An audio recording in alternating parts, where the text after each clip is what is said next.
আমাদের অঙ্গীকার, আমাদের একটা সরকার সামনে জনগণের নির্বাচিত সরকার হবে। আমরা চাই যে দেশের প্রশাসনিক ব্যবস্থা, রাষ্ট্র কাঠামো সকল ক্ষেত্রে আমরা পরিবর্তন আনবো। এই সরকার যা করেছে এর সম্পূর্ণ বিষয়ে আমরা পরিবর্তন করব। আমরা চাই যে এই দেশের মানুষ ইনকাম করুক এবং দেশের মানুষ এই সুবিধা ভোগ করুক।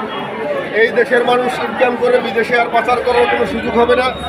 রাষ্ট্রের কোনো সম্পদ এই দেশের জনগণ সর্বোচ্চ সুবিধা পাবে। এটা আমাদের দেশনায়ক তারেক রহমানের অঙ্গীকার। এই জন্য আপনারা বিএনপিকে ভোট দেবেন, ধানের শীষে ভোট দেবেন। বরগুনা সদরে যদি আপনারা এমপি যান,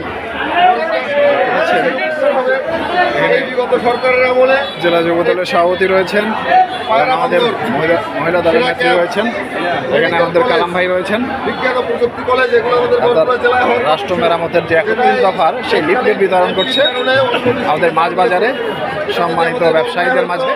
আমাদের বরগুনার মানুষের কর্মসংস্থান হইতো, বরগুনার লোকজন শিক্ষা ব্যবস্থা উন্নত হইতো। এসব